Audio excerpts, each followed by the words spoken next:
بسم الله الرحمن الرحيم الحمد لله رب العالمين صلى اللهم على نبينا محمد وعلى آله وصحبه وسلم أجمعين maanta hadduu ilaah yidhaahdo waxaan wax ka tilmaami doonaa bishaan barakaysanee ramadaan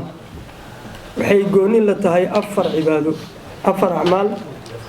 oo ay gooni la tahay ba hadduu ilaah yidhaahdo caawa iyo labada habeenoo xigaba wax ka tilmaami doonaa afarta acmaasha bishaan ay goonida la tahay mid ka mid ah waa waajib qof walba muslimaana laga rabo midkaas caawa hadduu ilaah yidhaahdo dul istaagaynaa oo aan ka hadlaynaa midka waajibka waxaa weeyaan soonka bisha ramadaan ma jirto bilaha 12 sidaa wada ogsoontihiin bil ay waajib tahay in la soomo aan ka ahayn bishaan idan 11 biloo kale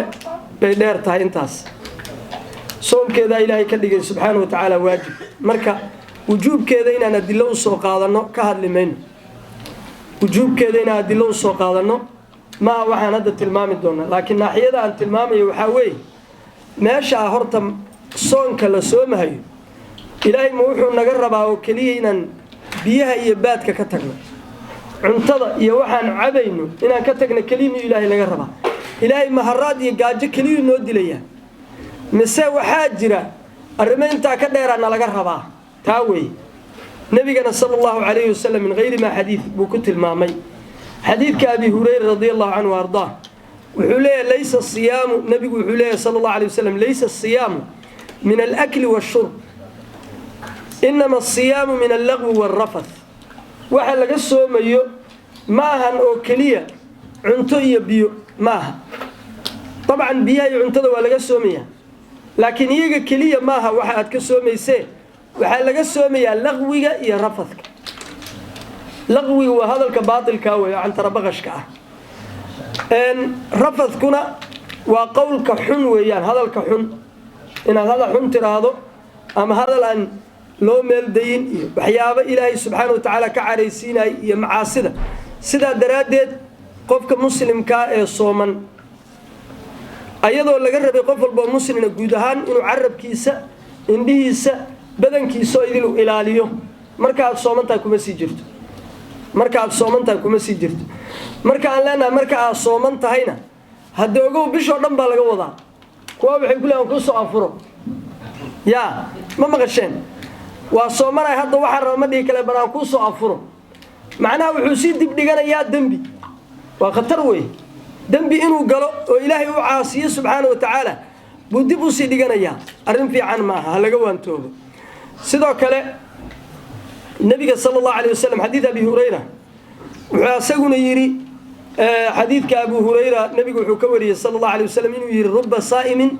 laysa lahu min siyamihi illa al-ju' badana qof sooman oo aan ka faa'iideynin soonkiisa waxaan gaajo ahayn ilaahay kama dhigo subxaanahu wa ta'ala nagama dhigo kuwii ka faa'iido soonkooda gaajo ilaahay nagama dhigo waxaan ilaahay ka baryaynaa subxaanahu wa ta'ala kuwii inaan noqono kuwii soonkooda la aqbalay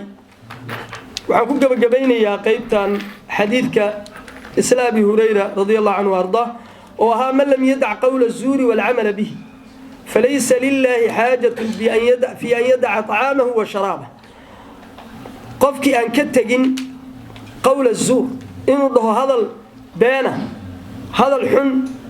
iyo inuu wax been ku akhdaanto oo amal ka dhigto xumaana amal ka dhigto ilaahay subxaanahu wa tacaala danka ma laha inuu cuntadiisa ka tago cabitaankiisana ka tago waxa keliya oo lagaa rabo waxaa weeye oo aad uga tegayso waxaan inaad ilaahay adeecdo subxaanahu wa tacaala daacatullaahi subxaanahu wa tacaala baa lagaa rabaa halka haddaan uga baxo waxaan gelayaa masalada axkaamta xukunka maanta aan qaadanayno waxaa weeye suxuurtu sida la wada ogsoonaya waa sunno weeyaan qaybta suxuurta aan ka tilmaamayana waxaa weeye goormaan joojinayaa suxuurta halkaan horta dadkeena magaalada Leicester degan caawa waxaa ku qoran timetable-ka 4:45 bariga hore waa garanaysaan timetable iyo warqadaha reer magaalka ma jirin waa la aadaami jiray aadaan baana lagu afuri jiray isagaana lagu joojin jiray sooma cuntada sidaasuu nabigu u yiri sallallahu alayhi wasallam إن بلالا يؤذن بليل فكلوا واشربوا حتى يؤذن يا دم يسري ابن أم مكتوم عبد الله ابن أم مكتوم حتى يؤذن ابن أم مكتوم معناها عنا عبا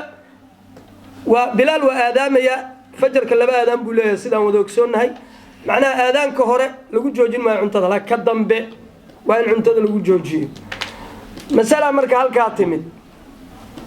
cuntaa soo guratay cuntadii baa halkaa hortaada taalo xeero buuxdo oo kaala arago khatar ah qaadadii ugu horeysa markaa qaadatay baa 45 la gaaray maxaa sameynaysaa ama masaajid baa ku jirta waa la aadaami taa horta xeerada ku jirta gubataa way waa ka dhimatay taa xeerada ku jirta saxan ku jirta waa ka dhimatay taa meesheeda ku iloow hadii ka waran afka uu wax kugu jiray kaaf kugu jirana waa tufaysaa asna waa ka dhintay waa sambuusa laga eedaama meesha dhaan Soomaalida sambuusa laga eedaama maqam Soomaalida hore waxay ku suxuuran jireen sambuuska garan maayo sambuusa laga eedaamay halka way macnaha aadaankii baa kugu dul dhacay aadaanka mar haduu dhaco waa in la joojiyo xadiid baa jira oran laga fahmi karo in la sii wadi karo laakiin culimadu waxay dhaheen xadiidka la min qariib wala min baciid ku tusimaayo waa xadiidka nabiga sallallahu alayhi wasallam horana ida sami'a ahadukum an-nidaa wal inaa ala yadihi فلا يضعه حتى يقضي حاجته منه حديث كهرت سجنانتي سال اسكو هيستاكو مد لباد حتى هدي او سجنادو